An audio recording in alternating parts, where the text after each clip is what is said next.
Hi, everybody, and welcome to the Double Pivot Podcast, episode number 9. Hope you're all well. Who's watching? We've got Paul McFarlane, Tommy Twist, Who's the Snitch, Kenny McCardle, Monty, 420 somewhere, already joining us. But today we'll be joined by two show regulars, Ross and Anthony, or McGinty, as he'd actually be called. How you doing?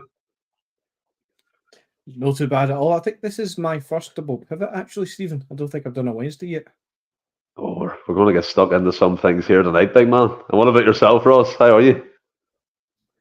Aye, no bad. I had a bit of a heavy weekend, so I've been on a go slow all week pretty much, and the week's dragging in also because we've obviously got the big game coming up on Sunday. But I am still recovering for a double, a Friday and a Saturday shot. A heavy weekend. Can you imagine how heavy this weekend's going to be? I'll tell you one thing: it's going to be tight. Like, to be fair, in the comments, there's smell the gloves in. Hail, good to have you along. Ronnie Pickering's making an appearance. How you doing? Monty, Stephen, McGinty, and Franny. Look, obviously the double pivot, it changes, and we talk about different things, and obviously the title of this is about referees and things of that nature. We'll come on to that. But just a wee bit of fun to start off with. We're going to do a wee bit of who am I, right? So in total, there's around about, well, there is 5 points to be played for here between Ross and McGinty. And again, you can ask me questions and clues if you need it. I think, to be fair, it's probably fairly straightforward. But he's ready to start with player number 1. Yep. Right, so player number 1. Who is this green and white hooped fellow? Anyone spring to mind? Initially, I want to say, is it like a... he's too slight and a bit too tall for McKady, so I'm thinking a kind of Jan Vennegoor. So what about yourself, Ross? Albeit, no, he's got number 16 on his shirt. On his shorts. I know, that's what I was listening. By the way, comments off. So just for this, comments off, folks. I think that's only fair. I'll be honest with you, I don't know how to fucking do that. I'm not even looking at them. I forgot they were there. I genuinely forgot they were there. Ross he's fixated on the comments now. He's like, I know. I'm like, I don't know how to put them off. Oh, wait now. 16 about 10, 12 years ago. Lively. That's it. Done it. I think I have. Lively 16. So you've established the player is wearing number 16. Uh-huh. So do you want any clues? Want to ask me any questions? Is it just that one? Lively? It's not Joe Lenny. I'll give you a clue, okay? Yeah, this player started his footballing career at Cherry Orchard. Aye, that team. Aye. No, that's too I want to say. I don't know, like a Lee Naylor or something. I'll give you another clue. So McGinty's guest. Who was the first one? Joe Ledley. I'm it's only not him. Ross's guest. Who did you say there? Ross? Lee Naylor? No. I'll give you another clue. He was number 3. I've played for Dundee United 3 times.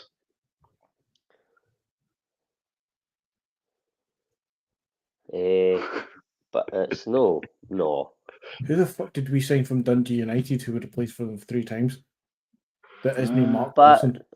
No, did he play in that strip? Is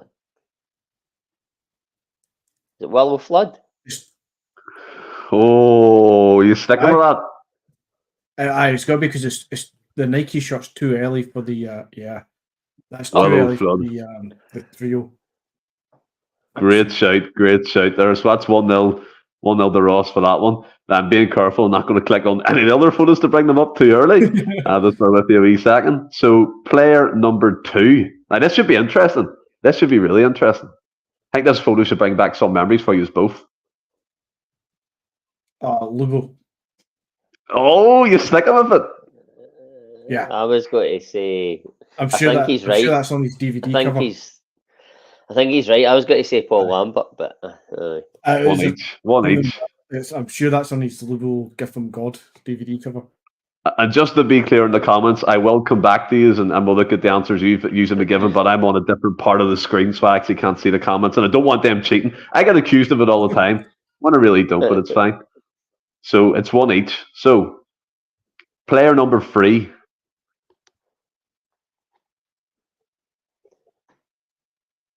Alan Thompson. Oh no! Oh no! It's no. Look closely. Number 7. Who's I all know the who it shit is. sevens we've had? McGinty. It's over to McGinty, Ross. I know.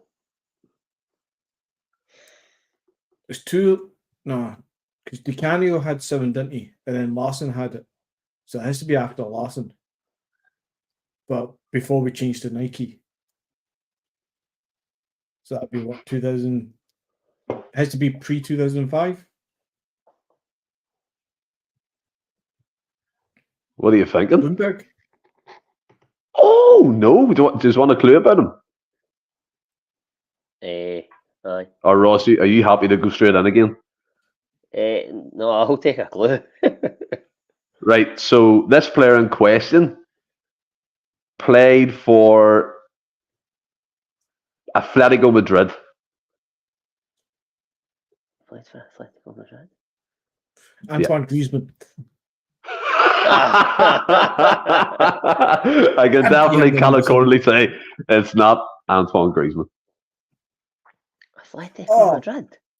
The little tiny magician from Brazil, Juninho. Oh, McGinty, I can't give you that because it's over to Ross. Oh, sorry, we're taking turns. Sorry. Well, I'm going to have to say Juninho, but I don't think it is. Is it?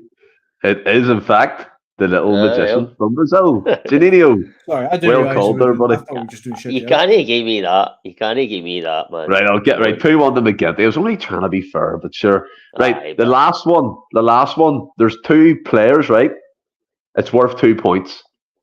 So you just know the score. Right. Oh, we use that daft a bit. Right, I know who the first one's surely got to be. I'm going at the back. Matt O'Reilly. It's Matt O'Reilly at the back. I was going to say Scott Brown, but did Brown play? Ali Johnston. Matt O'Reilly. Oh! It could be a shout. And he brings it home. What a shout. What a shout. Let's go into the comments, see what the crack is there. Obviously wasn't ignoring anybody, but I had to go on a different part of the screen, as I said. But Ross asked, is that 2 each? So there has to be a tiebreaker, but we'll get on to that in the quiz. Felix Emilio Balde. I don't know which one that was. James AJ and O'Reilly, he got it straight away. Let's see. Guns McNugget, Juninho, Balls to the Walls, Guess Juninho, Monty, Tommy Johnson, Jed Juninho, Hard work, Suddy, Juninho. So yeah, some great shouts in the comments as well. And look, we'll come on to that later on again. We're going to have a wee quiz halfway through the Double Pivot podcast as well. But I think we should all start with this. And if I'm going to bring it up another image, I've been busy uploading images here. And it's the refereeing decision that the SFA has decided to impose on Celtic after, Rodgers branded John Beaton incompetent. Rodgers had his hearing. He was suspended with 1 match suspended till the end of the season, so he is in the docket for the Derby game, the Glasgow Derby.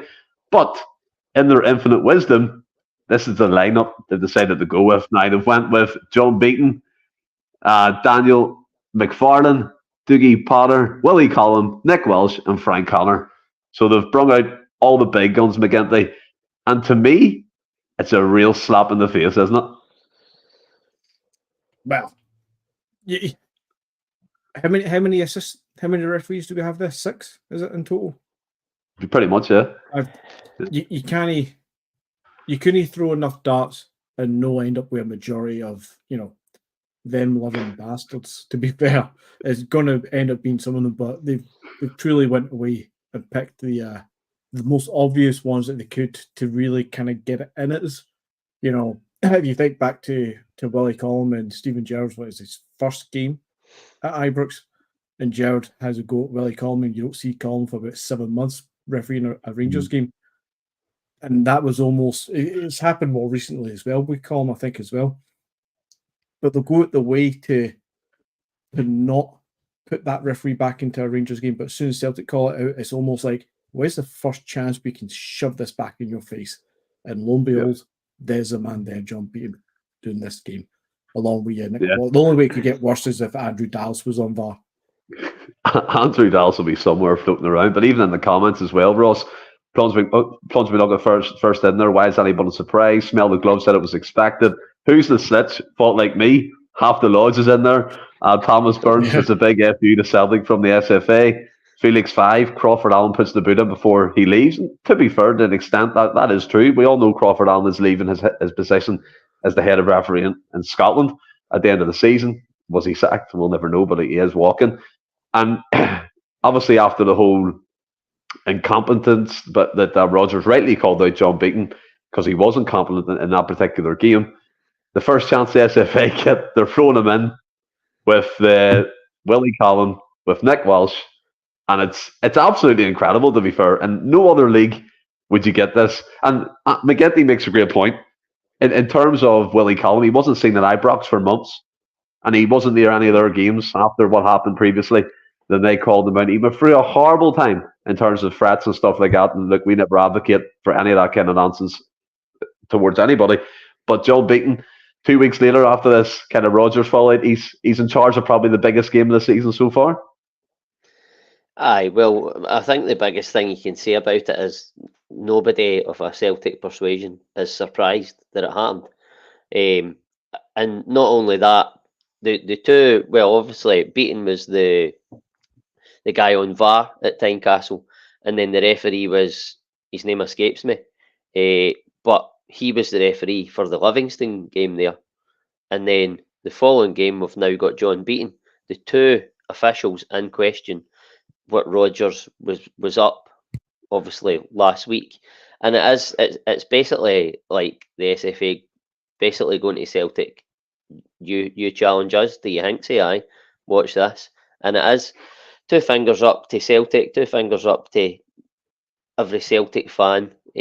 But what I will say is, it's shite and it's not surprising. But I know it's a topic, we're having to talk about it, but I don't want to spend too much time moaning about it because it then looks like we're sort of running scared and we're looking for excuses before a ball is kicked. And at the end of the day, I still believe that if we turn up and play to our optimum levels, I've said it before, that and the Rangers do theirs, I think we'll be very difficult to stop. And if we play really well, hopefully that's enough to take the referee out of the game as much as we possibly can. But we have to weather that early storm.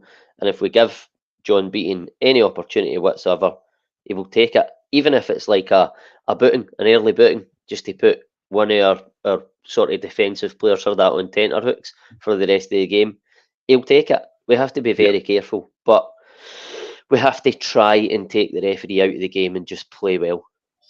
Yeah, I think that's totally agreeable. Totally agree, yeah.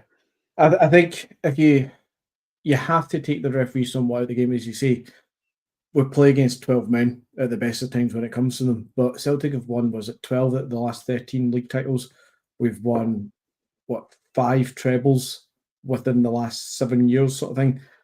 We're dominant regardless of the referees. We've won the last 2 seasons in a treble, and that's when the referees have been ramping up consistently. We've all seen the Alan Morrison documentary on Axum where he lays out the stats. Brilliant. That was a brilliant show. Podcast. 2.5 years ago, 2.5 seasons ago is when they started ramping this up, and we still managed to beat them, even though the stats and the facts are there to show you that Rangers are getting an advantage and getting favourable decisions across the board. So we just need to, especially for the players, put it to the back of your mind and just do our game. And if we do our game properly, we will beat them regardless who's in charge. Yeah, no, but that's I kind of agree. Back that they're cheating passes. No, I do agree with that. And what Ross said is kind of ringing bells in my head as well. Like, we don't want to spend the whole podcast talking about it, but I do agree with what Monty said. We'll have to kind of discuss it because silence is not compliance, but you know what I mean? We're kind of not talking about the issue at hand here, but I do agree with what Ross said in terms of not fucking over-egging it and going the whole podcast about it. But where do you stand, Ross, on the I mean, the extreme to this is I've seen obviously in Turkish football and different walks of football leagues that teams have took, I mean, umbrage and walked off the pitch at certain decisions and kind of made a stand that way. But would you be with Celtic in that if they'd done that? If they thought it went that far and they did walk off the pitch? And I've seen it in the comments here a few times being brought up already by Paul McFarlane, I think it was, first of all. Would you be on board with that? Or would you kind of, as you always say, play the game, we win anyway? Listen, it all depends on how bad the decision is. I have to say that when VAR first came in, and it was obviously, I think we won 4-3 at Tynecastle, and there was a lot of controversy in that game. And it's hit points of that game when you're high with the emotion. I was putting in the group chat and all that. Just get the players off the pitch. This is fucking cheating. It's what VAR was brought in to do. It's been used exactly how every Celtic fan thought it was going to be. At numerous times, I've said just take the players off the pitch. But at the end of the day, if you walk off the pitch, you're going to have to forfeit the game. Okay, you're making a stand, but probably short term it's going to hurt us, and then long term there probably will be nothing done about it. People will just be like, look at Celtic. What is it? Always cheated, never defeated. All that nonsense. Yeah. So for me, listen, I've said it already, but you try and take the referee out of the game as much as possible. It's difficult to say whether we'll be able to do that or not, but I think when the emotions are running high, I have said that, get the players off the pitch, but I don't think it's the way to go. Yeah, I do agree with you in a sense about emotion taking control of you. And McGinty, where do you stand on that one? I mean, Stephen Kennedy walking off the pitch, never heard so much nonsense in my life. You could be right there, Stephen. I mean, we're bringing up what people are saying in the comments. We could talk about it. And as I said, it's the extreme of what we're actually talking about to get that far. We're hoping it never does. But do you get the frustration of the support when they're seeing, like Ross says, contentious decisions by VAR, a system that was brought in to kind of clear up the mistakes that the referees were doing at the professional level in the Scottish game? It's got worse. And the incompetence, like Roger said, has got way out of hand. And there's games being hinged on penalty decisions, red cards, and key moments of the game. And you're right to allude to it. Look, I know it's another podcast, but Alan Morrison on the Celtic State of Mind was absolutely top drawer. And I would recommend anyone who hasn't seen it to go back, because it's facts. It's there in tables and diagraphs and all that type of thing. And it points out to you, not just from a Celtic lens, but from every other club within Scottish football, McGinty, about the decisions, about the level of impact it has in games. And the outlier was always Rangers. Yeah, I don't want to cover it too much because you say it's Alan Morrison's data. Well, he admits he's taking the data from public sources, so it's everybody's data, really. But he's collated it. It's on Axiom, so please do go watch it. But one thing that he iterated a few times, as you said there as well, it's the outlier. Even if you take in the French league, the Italian league, where it's PSG or Juventus or Bayern in the Bundesliga, they're the obvious dominant team. And if you look at all the graphs that Alan Morrison provides, from the bottom end of the table with the relegation team to the top end of the table where it's the champions winning team, it's a graph that kind of curves in a certain way, or whatever way you want to look at graphs with the mathematical mindset. But the top end, where somebody always gets the favourable decisions, or seem to, is always the champions, because it's generally the most dominant, ball possession dominant, the most in the box team that's there. But only in Scottish football that one person was actually Rangers by a considerable shot that is statistically an outlier, not just on a nice curve. It's a nice curve, and then it's Rangers. I mean, you have to go watch it if you've not seen it. It's mental. As for things like, walking off the pitch stuff, I'm with Ross. Heat of the moment in the day, you would love to see it against Hearts, where it is incompetence or rest of it. But it's never going to happen realistically. No. What I would love to see, though, is a club do what we thought they were maybe doing last week by bringing in the big Lionel Messi of lawyers of football sort of thing. Let's keep all this documented. The incompetence, the hypocrisy of it. double standards across the board, but be it decisions that go against us but in favour of other teams with very, very similar circumstances. Or even things like the Willie Conlon, the Stephen Gerrard thing, where it's now John Beaton straight back in the door. It might mean nothing on an individual basis, it might mean absolutely nothing. But see, when you collect it all, as Morrison did with his data, it speaks volumes. And I hope we do one day actually collect all this information and data and we just present it to them at the end of the season or something and just push our point across, because it's ridiculous now. Absolutely ridiculous. Yeah, totally agree. I think Stephen Kennedy came in with a good point, kind of to round up on it. Maybe foreign refs all the way to go for Glasgow Derby Day, impartiality, and just a fair call for the game in a whole. But look, Ross, we'll move on to another bit of thing that's been catching headlines. And forgive me, by the way, I'm not up to date with Scully's politics. I really don't understand what this hate bill is. I've tried to read up about it. Is it banning? Is it freedom of speech is compromised? Is that what they're talking about? I don't know. Maybe you can go a bit of depth in that. But Ali McCoist come out and he said that one thing he could guarantee, paraphrasing, of course, is him and 49,000 other fans in Ibrox will be breaking that bill. It seemed to catch fire, and obviously I understand why, because he's basically admitting he sings, well, roundabout sings songs that might not be of a favourable nature towards Celtic Football Club, and obviously it's a topic that we all know what kind of songs we're talking about here. But can you shed light on what this hate bill is and what kind of you understand of it, and what Ali McCoy said? Has that irked you a bit? Has that pissed you off? Well, listen, I'm not going to claim that I'm a politics guy and I know everything about it, but the general gist of it is that if you put like hate stuff online or say it to people, then you're more susceptible to being charged for it now. Now, I think that the First Minister has came out and basically said that it needs to be policed the way he wants it to be. Whether that will be the case or whatever remains to be seen. But, I mean, in terms of Ali McCoist, what he said,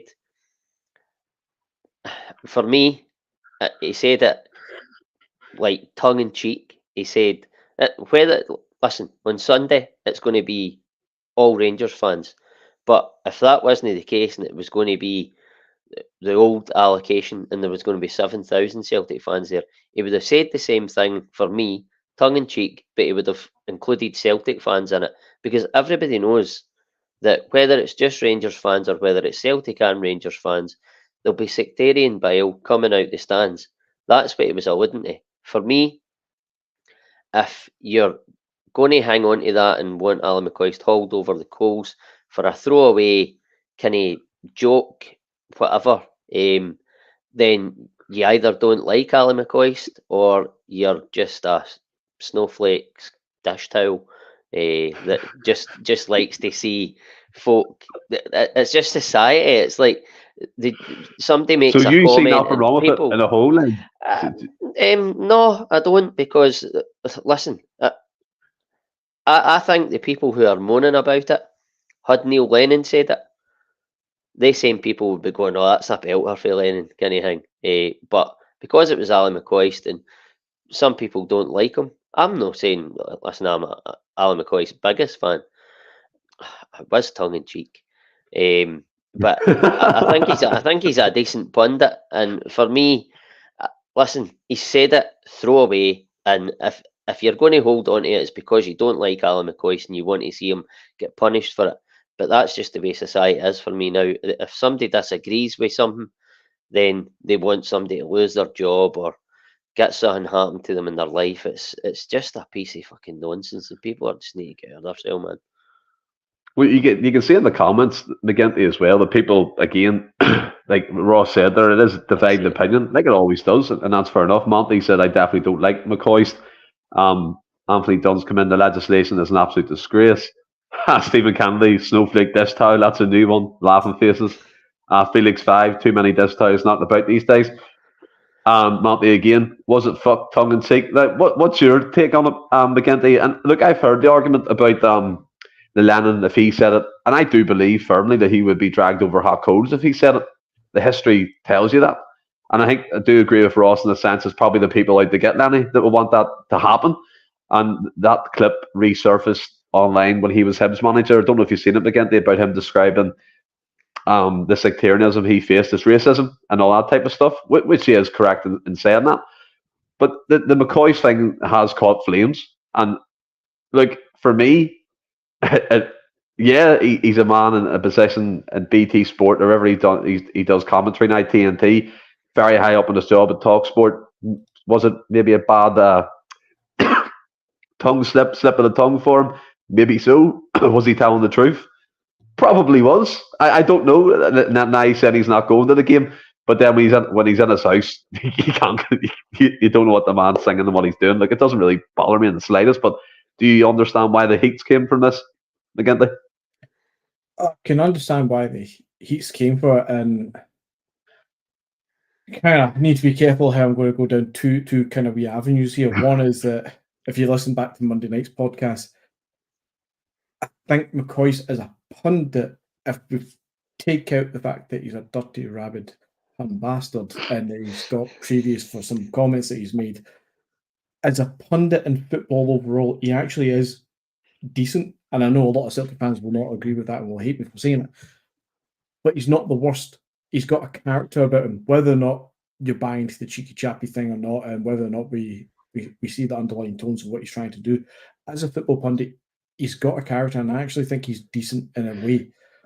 That comment that he made, though, there's two ways that some people are trying to go down, and I'm not saying either way is right, wrong, or neither are right or wrong. But even some people are trying to say it wasn't even alluding to the sectarian side of it. It was more alluding to just it's football rivalry. It's a 90-minute game. You're going to shout hate. You're going to shout, Brendan Rodgers is a wanker sort of thing. You're going to shout some sort of nonsense and hate of some kind. This bill is so broadly, encapsulating that you're going to get caught up in it anyway, regardless. And maybe that is what he was meaning in a more innocent kind of sense to it. But people in the comments will correct me. Yeah. People in the comments might know better than me, and I don't want to defam or anything like that, but I'm sure McCoist has previous for actually getting caught out with some bigoted comments and letting the mask slip as such. So has he meant it in that kind of innocent way of just general football rivalry, or has he meant it that he knows fine well that 49,000 Rangers fans are going to sing sectarian songs? It's up to you to decide. What I'm more interested in is the fact that if we do say that he knows fine well they're going to sing sectarian songs, then the issue I've got isn't with McCoist saying this or not saying it. It's with the fact that it's so open and brazen that we all know that they're going to sing sectarian songs, and yet we all know nothing's going to happen still. Even with this new bill, we're still going to have to put up with the hate. And you're right in what you said about Neil Lennon when he tried to describe it. In the West of Scotland, we'd love to say it's sectarian. No, it's not. It's racism. Fundamentally, it's racism at the end of the day. It's telling the Irish to go on home. It's telling people to get the fuck out of your country because you don't like them because of where they come from. It's racism. Yeah. No, I do agree with that, McGinty. To be honest, and look, in the comments again, it is 50-50. I can see people saying kind of move on from it. And a lot of people are saying it was tongue in cheek as well. But yeah, go ahead, Ross. Well, just before we finish on it, I just think that, like, people are wanting something done, right, to McCoist for saying what he said, whether it be Liz's job or whatever, I don't know, right? But people are raging about it, right? These same people, I bet you they think that the bill is a lot of pish because you're not allowed freedom of speech. But Ali McCoist makes a joke on the radio, a tongue-in-cheek joke, and they all want him hauled over the coals. It's double standards for me. Monty's going to be finding your address in a wee second. That's going to get heated. Well, look, we'll take a wee break from the serious stuff and we'll go into this quiz that I was talking about. And I found it online. It is Scottish-based, so let's hope the answers are correct. As it stands, it is 2 each between McGinty and Ross. And we'll just do first the shout-out. And I think there's a good couple of questions here. So we'll just go through them all. It's actually quite funny, some of them. Right. So question 1. Are you ready? Uh-huh. Who did Oliver Burke score his only goal for Alaves against? So this is when he was playing in Spain. Was it Eibar, Sevilla, Getafe, or Granada? Granada. 25, isn't it? Ivor. McGinty gets it. Pure guess, but you got it. So Total guess. that's 3-2. Question number 2. Which Scottish football stadium is at the highest altitude? Is it the Falkirk Stadium, Airdrie Stadium, Broadwood, or Fir Park? Who's Broadwood again? I would say Broadwood's Clyde. I would say probably. Fir Park. I would probably say Broadwood. Ross gets it. Really? 3 each. Yeah. Question 3.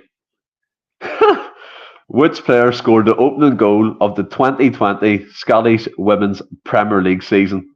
Oh, Is it Hayley Lauder, Kelly Clark, Claire Shinney, or Sarah Ewens? What one's the Celtic one? Clark? Go with her. fuck knows. I'll Your go with turn. the fourth one. I use her both wrong. It was Claire Shinney. So it's still 3 each as it stands, isn't it? Yeah. I think so, aye. Yeah. Question 4. Which of these players has not scored a double in a Scottish Cup final? Rudy Scatchell, Craig Conway, Anthony Stokes, or Lee Griffiths? The fuck is Craig Conway? Lee Griffiths. Ross gets it 4-3. Question 5. Which Scottish Premiership player or former Scottish Premiership player has attempted the most shots without managing to score a goal in the 2020-21 Ryan season? Christie. No. Morellis. Oh, Michael Gardine, Stephen Davis, Murray Davidson, or Alan Parr? Alan Partridge. Ross, Davidson. you go. No, Michael Gardine. He was fond of a shot, that wee fella. Like, Aye. right. Does he know the Celtic youth player? He was a Celtic youth player. Another youth product will that go too soon. Mm. It's a shame. What's the Question score here? 4-3 to Ross. Question 6. Which current championship manager nutmegged David Villa during New York City's first ever match? Jack Ross, Jim Goodwin, Stuart Kettlewell, or Stephen Ferguson? Kettlewell. Ross. Say the names again. So there's Jack Ross, Jim Goodwin, Stuart Kettlewell, Stephen Ferguson. Well, Kettlewell's a Premier League manager. Jack Ross. Stephen Ferguson. Nope, Jim Goodwin. He nutmegged David Villa in their first ever Who's match. he for New York managing City. now? Dundee United in the championship. So he is, aye. So it's still 4-3. We're in question 6. The reason why it's 4-3, by the way, we had a guess the player round at the start because I know the numbers aren't quite corresponding with what questions are on here. So question 6. Who is the only player to finish as top goal scorer in Scotland's top flight for 3 different clubs? Ali McCoist, Tommy Coyne, Scott McDonald, or Billy Dodds? Billy Dodds. No, McGinty. Can't beat McDonald's. He only played for as a Motherwell. Who's the other two? Uh-huh. Tommy Coyne or Ali McCoist or Billy Dodds? Coin. Coyne. 4 each. You better have your comments off because I know you had them on previously. Because as soon as you said Coyne, actually, Maestro put in Tommy Coyne, and the split second he done that, you said Tommy Coyne. And you know it. Did you see his comment? No, I didn't see his comment. I was trying to work it out because obviously McDonald only played for us in Motherwell, I'm pretty sure. Aye. Royce himself was Kilmarnock than them, and I don't think he had long enough to score enough goals at Kilmarnock or anybody else. Aye. I knew it was Right, Dodds so or Coyne because they'd played with enough clubs. So it's 4 each here. We're on our last 3 questions, okay? So next question is, the highest ever attendance for a UEFA competition, 136,505. Match at Hampden was in 1970 between which 2 teams? Scotland v England, Real Madrid v Frankfurt, Bayern Munich v Saint Etienne, or Celtic v Leeds? Madrid, Frankfurt. No, Ross. Scotland, England. Celtic and Leeds. I was going to say that. Fuck. Still remains 4 each. Last 2 questions here. Right. Hope you got a tiebreaker. Who is Aberdeen's most expensive signing of all time? Paul Bernard, Owen Jess, Alred Stravun, or Lewis Ferguson? Say them again. You're a dick. You know I struggle with names. So, Paul Bernard, Owen Jess, Alred Stravun, or Lewis Ferguson? I'm going to say... Was that player? I'm not sure. I'm going to say the Paul Bernard. Yep. Ross takes it 5-4. It's also Ian Jess, by the way. Is it? It's E-O-Y-N? Is that Ian? Is that the way you spell Ian? Yeah. Well, no, it's not really, but it is a way you can spell it. I think the Irishman would understand weird spellings of names. Hey, come on, mate. You seen how he spells his daughter's name?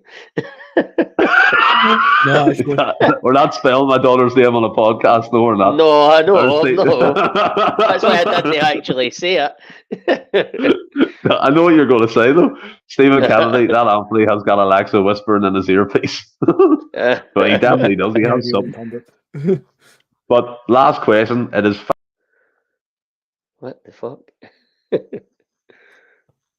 Am I back? I'm in? Yeah. You're in, right. Last question. Who was the last player to score in a Scottish Cup final that didn't involve Celtic or Rangers? James Vincent, Anthony Stokes, Ross Draper, or Stephen McLean? Ross Draper. Wrong. McGinty. I'm kind of thinking, is that a Hibs player? For when they beat the Huns? But I don't think so. Go with McLean. It was James Vincent. So Ross wins the quiz. What was it? What was it? 5-4? That was actually a good 5-4. That was a good quiz there, to be fair. It was decent there. Like, thanks very much. Google helped a lot. I didn't put that together. We can tell. Everyone in the comments did get involved. Plunge McNugget thought it was Stokes. Paul McCallum thought it was Stokes. Partly according to that quiz, it was James Vincent. But look, we'll move on from that and we'll get stuck into some kind of... The real answer is boy from Hibs. There you go. It's maybe an old quiz. I can't control it. We'll get stuck into some football, getting into the Glasgow Derby fever pitch, Ross. I don't know the feeling I've been getting, but it's a wee bit up and down. The days are dragging in. I'm starting to get wee bit picky at people. Not like you get a wee bit, you know what I mean? You just kind of want the weeks to go in. Aye, well, that is true. And obviously, I'm coming over here on Saturday, so it is dragging in. But how's your overall feeling this week so far, kind of building up to the game? I keep getting sort of wee butterflies coming in waves. Probably starting. Me? Aye, that's definitely what it is. But listen, it's any week leading up to a Celtic Rangers game, you get the butterflies, and the week seems to drag in. You're just looking forward to it, the day out with your pals, and obviously the game itself. But I think we played Rangers, was it last season? We beat them in the League Cup final, is that right? Yeah. It was a League Cup final, wasn't it? Was it not the semi-final? No, we beat them in the League Cup final and we beat them in the Scottish Cup semi-final because we played Inverness in the Cup final. But that game. What's RTV? Oh, Rangers TV. Rangers TV.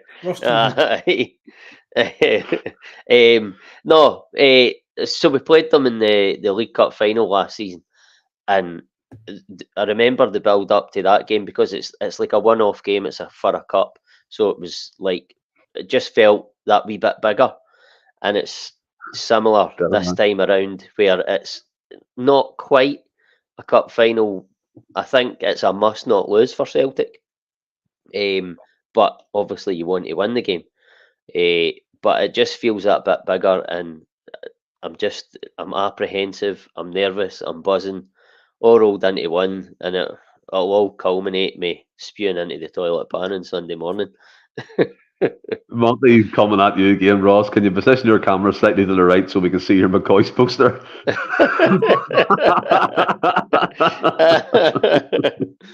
I knew this was going to come tonight. Yeah. Here, mate, the thought I was a stamp collector in the previous podcast. I'm hoping that moves on as well. So, no, I'm not. Stop that shit. Do not deflect this on the mic. Do not deflect posters a full stamp or his room. Job stamp. Paul McCallum, we're at every Celtic Raiders game. You're sweating, shaking, not from the hangover the night before. It's just the nerves. Just wish we were 68 points ahead, which, I mean, to be fair, we all do. We obviously let that kind of lead go, McGinty, but it is kind of it probably is a make or break game coming up here in the weekend. And how are you feeling at the minute? Middle of the week, hump day, nerves coming? Or are you just kind of riding the wave? It's not hit me yet. I'm off on the Sunday, so it'll hit me eventually. But I usually get more of the nerves, I think, on the day of, the morning of it. Just knew I'm trying not to think too hard on it. I think if you push me for an opinion on the subject, it's the fact that I know that we've got the better players. I know that on our day we will beat them easily. But it's whether or not we're going to be on our day, and I don't know if we're quite there yet. The refs, again, there's another conversation, but the nerves haven't kicked in yet. I think I'm just no fussed about it just yet. I think I need another couple of days to get a bit closer to it. That's the way I usually work, but I'm proper on edge this week because obviously there's so much kind of riding on it. It reminds me of that game, the February game, the nighttime game at Celtic Park when we had to kind of win. We humped them 3-0. That's the kind of feeling I'm getting. But look, there's a lot of question marks about the starting lineup, Ross, and obviously we'll cover that more in depth on Friday's podcast. But the midfield has been up for discussion, and rightly so. McGregor's due back. I think Awada is on form. He does what. I mean, me and you, Ross, have always advocated for a while, and he's done really well in the team. You've got Bernardo. He scored a fantastic goal at the weekend. O'Reilly, Rio's back. I mean, it is a headache, to be fair. I think all the top players are coming back at the right time. Rio looked good in that 65-minute cameo against Livingston. He was trying to break the lines, be that risky player like we all know he can be. Where's your head at for the weekend? I'm still kind of in two minds about it in terms of who to start midfield, but who would you go with? Well, I mean, obviously it comes down to McGregor's not played a lot of football. You've got Hatate, who's only had 65 minutes. Obviously had a bounce game during the international break as well. I think it was like 45 minutes he got. But without having all the facts, if you're asking me, then if Cal McGregor is ready to go, then he's your captain. And I think for me, you're going to this game, and it's a must not lose, right? I think we all know that. But for me, I don't think you go into that game trying to keep it tight and shore it up, because if we do that, then it allows the Rangers support to get their tails up, and then they get behind the team, because like they're the team with most of the ball coming at us and we're sitting back. I don't want us to do that. I want us to go out and try and win the game for the start. And for me, that means that you play your best midfield three available if they are ready to go. And I have to stress, if they're ready to go. Obviously, you say that, well, you have to say that Hatate will be ready to go because he played last week for the start. Matt O'Reilly is clearly ready to go. The big question mark is over Callum McGregor. But if he is, that's our strongest midfield three. But what I will say is, I think I said it to you in the group chat earlier, is if Awata plays, totally comfortable with that. And especially if it's down to the fact that McGregor just isn't quite there. Totally comfortable with that. But what I will say is, I have been a big advocate of getting him into the team. But since he has come into the team, he's done really well. But there has been a few occasions where he's dilly-dallied in the ball. He gave it away silly at Tynecastle. And I think that that cost the first goal, possibly, or I can't remember, but he dilly-dallied on the ball. He done it a couple of times against Livingston there. He won't get anywhere near as much time on the ball as in the grounds, and he has to be really careful with that. But then at the same time, you have to say, you look at Hatate, and as good a player as he is, he does he goes into like autopilot sometimes because it's maybe just too easy for him, and he gives the ball away like in our own half, and we get turned over, and we can't have that happening. He has to be on it. But a long-winded answer. Again, if Cal McGregor's fully fit, then it has to be McGregor, Hatate, and O'Reilly for me. Yeah, no, I do kind of understand where you're coming from with that. Your man comes in with a comment. Cal has been an empty jersey most of the season. Last thing you want is a half-fit and out-of-form player starting your most important game of the season. No one in the team is a stick-on, in my opinion. And look, I can understand where that commenter's coming from, to be fair, McGinty. But you kind of have to caveat that and say McGregor's best games have been against Rangers in the Glasgow Derby games. I think he's been fantastic in the previous two. I would be a bit apprehensive dropping Iwata. I mean, Strangelove, the doctor, comes in. I'd keep Iwata in and start Rio and sub him for Calmac. Two players starting that are coming back from injury is too risky. That's the way I'm thinking in this one. If I'm thinking Iwata, like Ross said, he's come in, he's done his job, he's broke up the play, he's given it to better players in front of him, moves the ball quickly, and he has a good engine in that midfield. And I've been really impressed with what I've seen of him. In terms of in front of him, I'd be inclined to go Cal McGregor and Matt O'Reilly and keep Rio on the bench to bring him on in the second half, that wee bit of impact. If Cal McGregor's fit enough to start, that is, because he has been fantastic in the previous two Derby games. But it is a difficult one to kind of get your head around, because regardless, you've got the likes of Bernardo on the periphery. You know what I mean? You've got maybe Rio, who's not going to start. So there is players who are going to miss out that maybe are deserving of an opportunity. Bernardo in the last Derby game, he scored a fantastic goal, and I thought he was one of our better players. But like we're talking about here, Rio, Calmac, you can't legislate for maybe keeping both out of the team. The team picks itself. Not even just the midfield, the whole team picks itself. I can get the arguments and the debate and the reasoning behind putting the latter in ahead of either one of the two, Calmac or Rio. But you're going to start both of them. Hatate's match fit. He played a bounce game. He's played 60 minutes. His next step up, and we all watched him in that 60 minutes, and he looked absolutely fine. The Rio Hatate that we've missed, he's going to start. He's going to play the vast majority of this game on Sunday. That's no question about it. Matt O'Reilly is going to start anyway. There's no reason to drop him. Yeah, he's not hit the form in the last 2-3 months that he did at the first half of the season. But again, you don't drop him. Who do you drop for?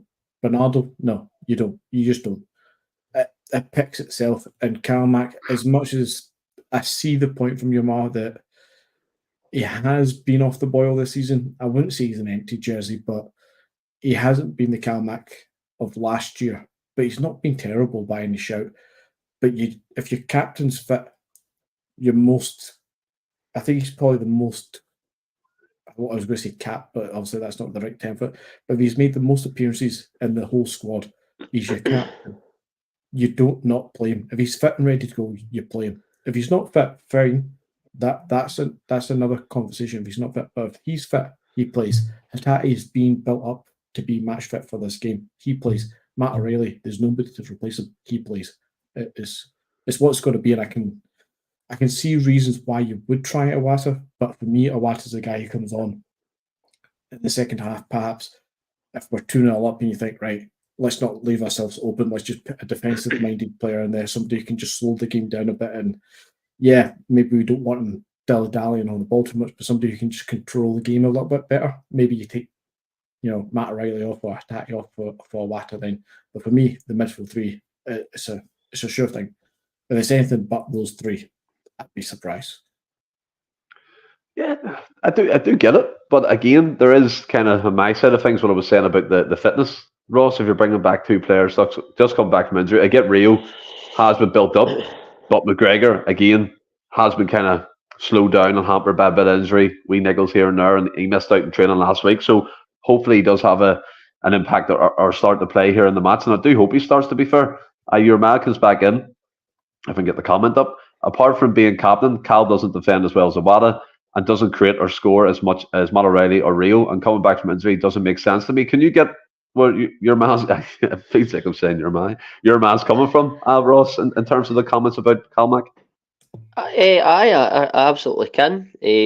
I think that, listen, that Awata is probably more of a natural number 6 than Callum McGregor, but Yep. Callum McGregor has played that number 6 role, you would have to say 90-95% of the time in the last probably 2 to 3 years, and we've certainly won a lot of trophies. He's been influential in a lot of Celtic and Rangers games. Certainly in the 2 games, well, certainly the game at Parkhead, and he's been influential in that role at Ibrox in seasons gone by. Listen, I totally accept that his form hasn't been as good as it has been in previous seasons. I think everybody who's got a set of eyes and knows football at all knows that. But it's like Anthony said, he's your captain. And I fully understand, which is why I caveat it with the fact that if he's not fit, then listen, don't play him. But we don't have all the facts. Rodgers and his team and the doctors or whoever do.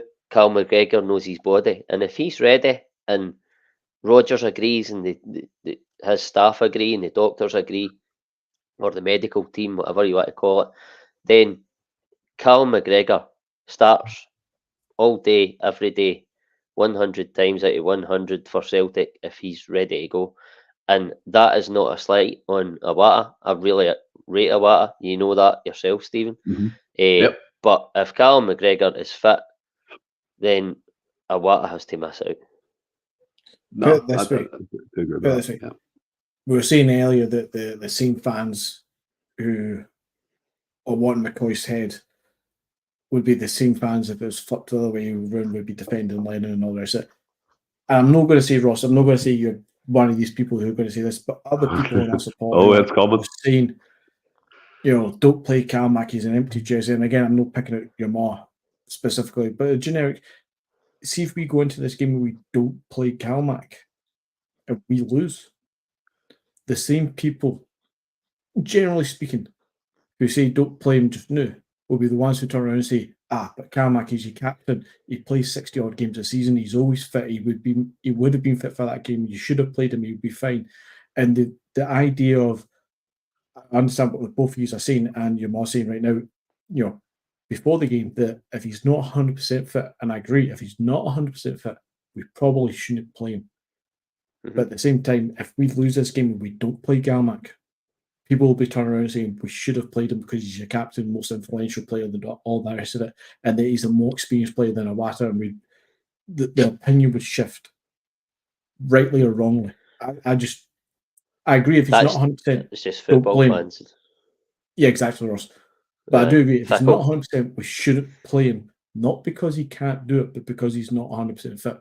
But for me, Calmac, unless something drastic has happened this season, Calmac is fit, as far as I understand, so he'll play.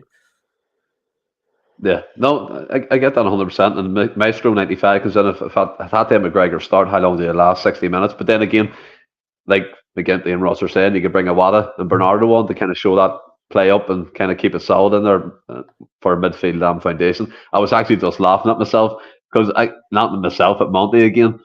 I just imagine someone is still game saying this. Ross hasn't mentioned Alan McCoy's for 5 minutes. We'll be sweating down the crack of his arse. It was not the fella at the ice cream when he was wanting the ice cream and he's in the queue and he's this big tall guy and he's like, I need to sit down. I'm sweating down the crack of my arse. It just made me laugh when I seen that comment. Imagine the Scottish person saying it. But no, I do agree with that. And I think as well, the way you look at it, Ross, one player who seems to be a shoe-in anyway, and he's come on to the game, is Nicholas Kuhn. I think the last couple of games he's been really good. He's affected the game really well. A couple of assists here and there, and he's more direct than he was. He's more physical as well, and his tracking back. He's improving on that aspect of his game. And look, we've talked about it to the cows come home about his weight issues and his teeth, but he's been good, and he's probably going to be on that right-hand side for Celtic on Sunday. I think he has to be. I think the last 2 games he's played, he's been man of the match both times. The man of the match tells you that, but I think, in my opinion, he has been our best player, our most creative player. and the one that's the most direct and that is committing defenders. Listen, he's not been perfect. The final ball at Livingston, much like a lot of other players, was lacking for a lot of the game. But he's the one that's got the jersey now. It's sort of a bit rubbish on Yang because he was coming onto a game. He came out of the team obviously because he got suspended, and then Kuhn came in and took his chance. And I think that, listen, I love James Forrest as well. I don't think he starts at Ibrox, but he's a good option to bring off the bench. But he's a very good option to bring off the bench, I agree, as he's shown in recent games. But I think it's like nailed on that Kuhn will start on the right hand side. Yeah, and Patrick McGinty comes in with a funny one. Kuhn's got a score at Ibrox with his nice anagram of a name. I think we can all say that would be very spectacular seeing that laid up. But where do you stand on the Nicholas Kuhn? I think he has been impressive in the last couple of weeks anyway. He certainly has. I know I slated him. Me and Franny talked about this again on Monday. I know I slated him at the start of his time at Celtic, and we all did. Yeah, and I'm not going to turn around and be all waxing lyrical and pretend that I didn't do that. He still has a lot to prove at Celtic. He's had a few good games so far, and all credit to him. But he's not blown me out the water with, Jota level of performances. He's doing really good, and he deserves to start on Sunday. I wouldn't put Yang ahead of him, as much as Yang was also coming onto his game before the red card and the absence that he's had. Neither of them have cemented the position for me. But at this time, when both are looking decent and good, keep the person who's at the run just now, and that's good. He deserves his run, and it's his to lose, but not because he's so great, but because he's actually doing nothing wrong. He's doing pretty good, and Yang can come in, but Yang needs to win it back, or Kuhn needs to really fucking lose it. But yeah. A lot more to come from the pair of them, but as it stands just now, Kuhn keeps the spot.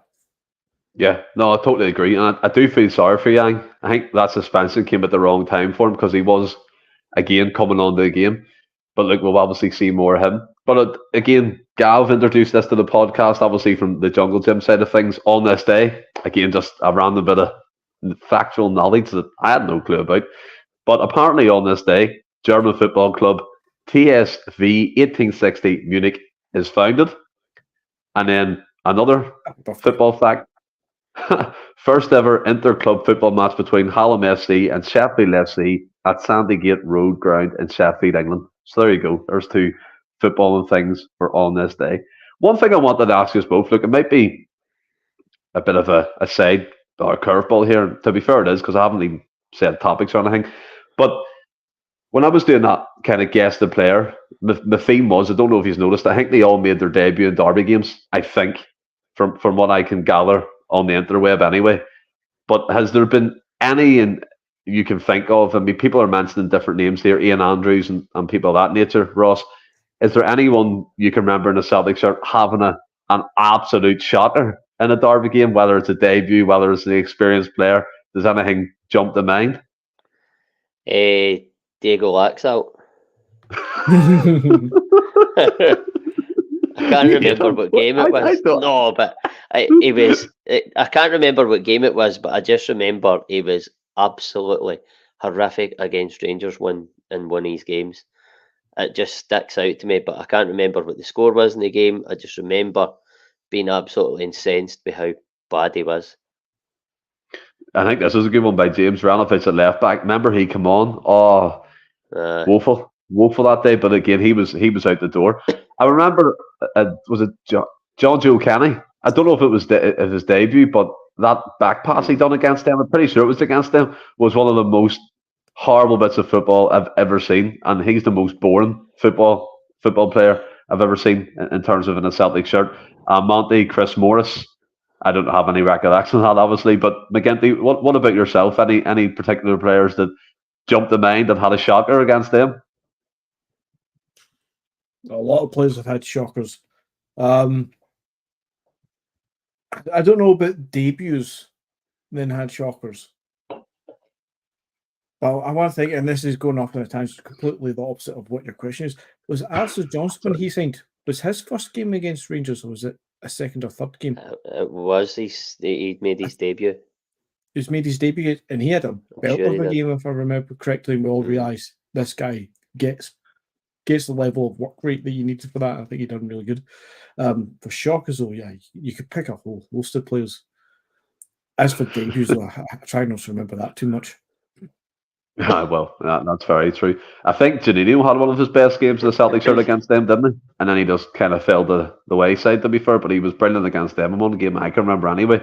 But look, you spoke about it earlier, Ross, and again to yourself, experience. And I seen Alan Thompson doing an interview, and he was talking about when he was playing, you had Johan Mialbi, Bo Baldi, Larson, Petrov, Lennon, Lambert. All these players have been over the course and played in these high-pressure environments. And I think the way we're speaking about Calmac, you can probably throw Joe Hart into that, Cameron Carter-Vickers into that. And if you look at the amount of players, maybe they haven't experienced this game, maybe Kuhn, Yang, to this extent, playing at Ibrox and things, I think them types of players, them kind of players who've been the distance, whether it's a Celtic or different clubs, can be vital, having that extra experience in the dressing room to kind of guide the younger guys along. Is that to me? Ross? Aye. Well, listen, any sort of experience in these games are vital. They're not the be all and end all, but I mean, you need that sort of experience sprinkled alongside the newbies, because the team turns around all the time, and you're going to have new guys, but you need that nucleus, like you've mentioned, Joe Hart, Cameron Carter-Vickers. You look at the spine of the team there: Joe Hart, Cameron Carter-Vickers, McGregor if he starts. If he doesn't start, then you've still got a guy with a lot of experience Taylor, in this fixture. Greg Taylor, aye. You've still got a guy in the middle of the park with a lot of experience in Hatate, and then you've got Kyogo up top, who has been the guy that's decided many of the games in recent history. They guys are, and like you say, they don't even have to start the game. You've still got James Forrest, as I alluded to earlier. He can come off the bench, but even if he doesn't come off the bench and he opts for Yang at some point in the game, he's still there. He's still in the dressing room. He's still that voice. And you just hope that whether it be on the park or off the park, that everybody can just come together and just get probably the biggest result of the season on Sunday. Yeah. And I think when we mentioned Greg Taylor, McGinty nearly free up in his mouth, but it is true. He is probably second or third in command in that dressing room. And look, you see him shouting at players on the pitch and kind of guiding them along. Maybe sometimes it's his fault. He tries to put the blame on someone else, but that's a podcast for another day. But you look at McGinty, and I think we'll look for an edge, obviously, over the opposition. And I think one kind of thing that stands out is the experience of the team. You know, Cal McGregor's won many trophies. Carter-Vickers, Kyogo's done it. Joe Hart's done it. Premier League as well. English international or former. Greg Taylor's been over the course, and you kind of look at their side. Butland's only come in. Goldson and like Tavernier failure is their operandi. That's how they operate in that team, even though we're in the Hall of Fame. You look at Diomande, Lundstrom, again, failures. Diamande's only come in. That's a bit harsh, obviously, but you look up top, Dessers, there's no real kind of core that's been over the course of a distance and won a trophy. I know they obviously won the COVID season, but that's kind of a blotch in history, as you said. Well, 11 out of the last 12 years. It's a fantastic record for ourselves. But do you think we have the experience, at least the edge over them that way? Yeah.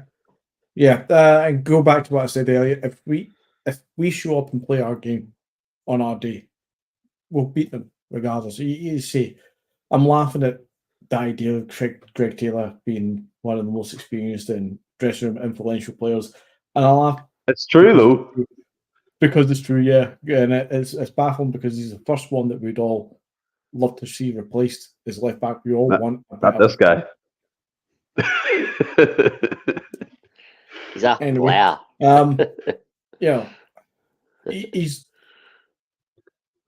He was shite when he first came in. 3.3 million, whatever it was we spent on him, was not money that we should have been spending on Greg Taylor as a replacement for Tierney. He came onto a game under Ange, and he's been solid. I'll give you, he's been solid, but for me, he's at best solid, steady backup. He should be backup, a good rotational backup to somebody of a much higher caliber of player.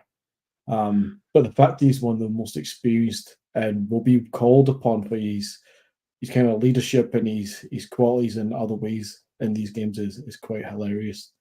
But yes, and that's the case, isn't it?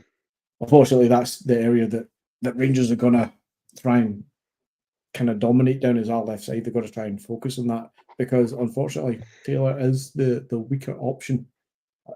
Not the weaker option, the weaker point in the whole team. But the experience that we have, not just in this game, it's experience, as you said there, Stephen, of winners. You've got Joe Hart, as you said, winner in Manchester City. He's a winner at Celtic. He's got a wealth of experience at playing at England and European Championships and World Cups, and he's played in Italy as well. I'm not going to repeat all the names you've said them already, but there's experience right through the spine. And yeah, they've got some experience there as well. But theirs is just through longevity of being at the club. Yeah. And they do know what the game is, but they know what the game is in the sense of, I know to put him, I know to put him, I know to put him. And they get on with that when they can, sort of thing. Again, we play our game, guys, and we'll win that game, hands down. No question about it. It's just whether or not we show up in the caliber that we know. And it's why I've really, really wanted about, not 2 weeks ago because we were at international breaks, but 2 or 3 games ago, really needed to see us hitting that emphatic performance. And I never quite came against Livingston, but then we can blame the pitch and all the rest of it. Let's see if we have our players playing the way we want to, dominating the midfield, getting the ball out wide, whipping those balls across 6-yard box, low balls, whipping them in. We'll score 2 or 3 goals easy. Absolutely easy.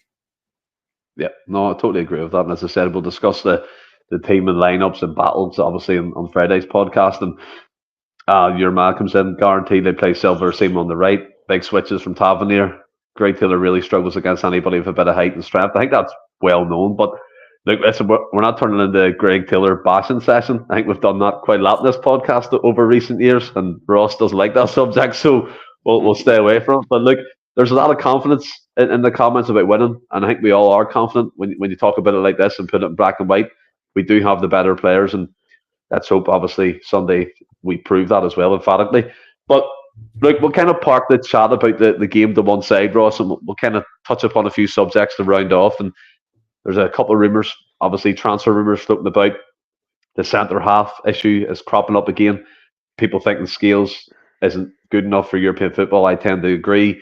Do we need to strengthen there? And the latest rumour is we're after a fella called Jake Clark-Salter, who plays for Queen's Park Rangers. He's been ever present for them. I think he came up for the U-Franks. I think maybe it was Manchester City, I believe so, or Chelsea, one or the other.